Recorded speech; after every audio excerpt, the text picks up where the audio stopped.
அரஹர நம பார்வதீபதையே அரஹர மகாதேவாம்.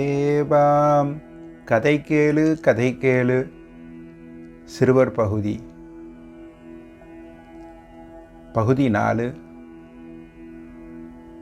எம்பெருமான் கபாலீஸ்வர பெருமான் திருமயிலாப்பூரில் அனுகிரகம் பண்ணிட்டு இருக்கான்.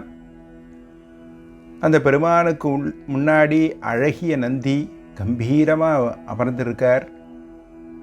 பெருமானை தரிசனம் பண்ணிட்டு பெருமாட்டியும் பெருமானையும் ஒரு சேர தரிசனம் பண்ணிட்டு அந்த ஆனந்தத்து களிப்பில் இருக்கக்கூடியவர் நந்தியம்பெருமான். எப்பொழுதும் சிவ தியானத்தோடையே இருப்பான்.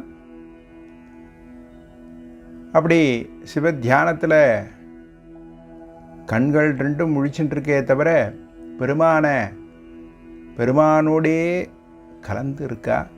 அப்படி இருக்கும் பொழுது 5 குழந்தைகள் சிவாத்மிகா, சிவப்பிரியா, சிவகுமரன், சிவராஜன், சிவசுந்தரன்னு சொல்லக்கூடிய 5 குழந்தைகள் கோவிலை வலம் வருது.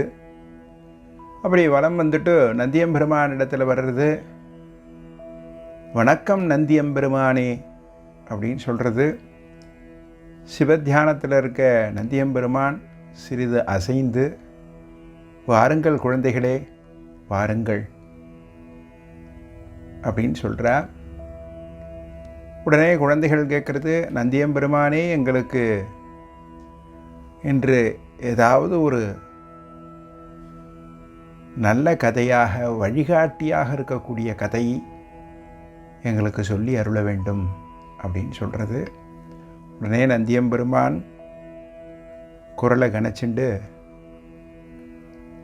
நான் இன்றைக்கி சொல்ல போகிற கதை உங்களுக்கு ரொம்ப உறுதுணையாக இருக்கும்பா. ஏன்னா குருவுடைய மகிமையை பற்றி பேச போகிறேன் அப்படின்னு சொல்லி குருவான நந்தியே சொல்கிறார். குரு நமச்சிவாயம், குஹநமச்சிவாயம் 2 முனிவர்கள் இருந்தால் ரொம்ப விசேஷமானவா 2 பேரும் பெரிய மகாத்மாக்கள். குஹநமச்சிவாயம்ன்றவர் பெரியவர், அவர் தான் குரு. அவர்கிட்ட குரு நமச்சிவாயம்னு ஒரு சிஷ்யர் கைங்கரியெல்லாம் பண்ணிட்டு இருக்கா. குருவுக்கு என்ன தேவைகளோ அந்த தேவைகள்லாம் பூர்த்தி பண்ணி வைப்பா. அவருக்கு வேண்டிய எல்லா பணிவிடைகளும் செய்து வைப்பா. ஒரு நாள் இந்த நமச்சிவாயம், சிஷ்யராக இருக்கக்கூடிய நமச்சிவாயம் மடியில் குஹநமச்சிவாயர் படுத்துட்டுருக்கார். அப்படி படுத்துட்டுருக்கறச்சே திடீர்னு கொஞ்ச நேரம் ஆறுது. இவர் இந்த சிஷ்யர் நமச்சிவாயர் என்ன பண்ணுறார், துணியை கசக்கிறார். உடனே இவருக்கு குஹநமச்சிவாயருக்கு தூக்கம் கலைஞ்சு போய்டுறது. எழுந்திருக்கிறார். சிஷ்யரை பார்த்து கேட்குறார், என்னப்பா என்ன ஆச்சு, ஏன் துணியை கசக்கிற, என்னை தூக்கத்தை கலைச்சிட்டியே அப்படின்ட்டு சொல்கிறார். குருவே மன்னிக்கணும், திருவானைக்காவலில் இருக்கக்கூடிய அகிலாண்டேஸ்வரியுடைய வஸ்திரத்தில் தீ பட்டுருத்து. அர்ச்சகர் தீபாராதனை காட்டும் பொழுது அந்த கற்பூர தீ பட்டு வஸ்திரம் இதுவாகிடுத்து. அதனால் என்னுடைய வஸ்திரத்தை என்னையும் அறியாமல் நான் கசக்கினேன், அந்த வஸ்திரம் அணிஞ்சுடுத்து அப்படின்னு சொல்கிறா. உடனே குஹநமச்சிவாயம் தன்னுடைய ஞான திருஷ்டியில் பார்க்குறார்.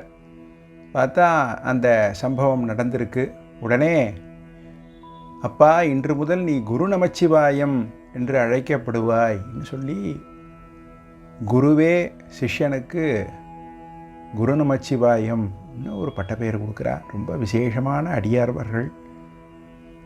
குருவை வழிபாடு பண்ணால் என்ன ஒன்றா கிடைக்கும். குருவையே தெய்வமாக வழிபாடு பண்ணுறதுனால இந்த குரு நமச்சிவாயத்துக்கு சில சித்திகள்லாம் கிடச்சிருந்தது. தானாக பாடக்கூடிய வரங்கள்லாம் கிடச்சிது. ஒரு சமயம் 2 பேரும்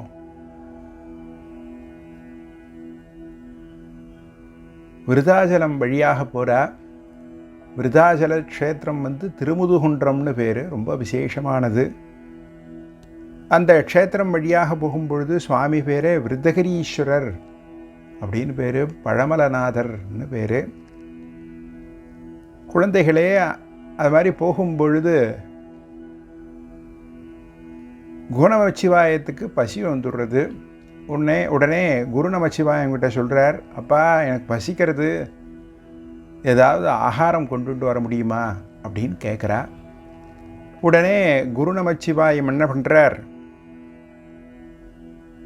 நன்றி புனையும் பெரிய நாயகி என்னும் கிழத்தி என்றும் சிவனாரிடக் கிழத்தி நின்ற நிலை கிழத்தி மேனி முழு நிலாக கிழத்தி மலை கிழத்தி சோறு கொண்டு வா அப்படின்னு பாடுறார். உடனே தாயார் பெரியநாயகி அம்மை என்ன பண்ணுறா, இந்த குரு நமச்சிவாயம் குகநமச்சிவாயம் இருக்கிற இடத்துல வந்து சொல்கிறா, அப்பா நீ கிழத்தின்னு கூப்பிட்ற, கிழத்தி எப்படி சாதம் கொண்டுட்டு வருவா, சோறு கொண்டுட்டு வருவா அப்படின்னு சொல்கிறா. உடனே குரு நமச்சிவாயம், முத்தி நதி சூழும் உதுகுன்றம் உரைபவளே பத்தர் பணியும் பதத்தாலே அத்தன் இடத்தாலே முற்ற இலை முளையாலே சோறு கொண்டு வா அப்படின்னு பாடுறா. உடனே தாயார் பாலாம்பிகையாக வந்து அவருக்கு ஆகாரம் கொடுக்குறா. இப்படி விசேஷமான நிகழ்ச்சி நடக்கிறது. அப்படி விசேஷமானவர் இந்த குரு நமச்சிவாயம்னு சொல்லக்கூடியவர். அவருக்கு குருவை தவிர வேறு எதுவும் தொண்டுகளும் தெரியாது. அதனால் குழந்தைகளே, நீங்கள் குருவாக யாராவது ஒருத்தரை எடுத்துக்கணும். பெருமானையே குருவாக நினைக்கலாம். அடியவர்கள்லாம் நிறைய பாடியிருக்கா. குருவை வழிபாடு பண்ணும் பொழுது அந்த குரு நமக்கு எல்லா விதமான நலங்களையும் கொடுப்பார், நமக்கு எல்லா விதமான அனுக்கிரகமும் பண்ணுவார். அந்த அனுக்கிரகம் கிடைக்கிறதுனால நமக்கு எல்லா விதமான சக்திகளும் கிடைக்கும். மென்மேலும் வாழ்க்கையில் உயர்ந்து இருப்பீர்கள் ஆசீர்வாதம் பண்ணுறா. குழந்தைகள் நன்றி நந்தியம்பெருமானே என்று சொல்லி விடை பெற்று கொண்டன. மறுபடியும் கபாலீச்சர பெருமானை நினைத்து நந்தியம்பெருமான் தியானத்தில் முழுகிறார். தென்னாடுடைய சிவனே போற்றி, எண்ணாட்டவர்க்கும் இறைவா போற்றி.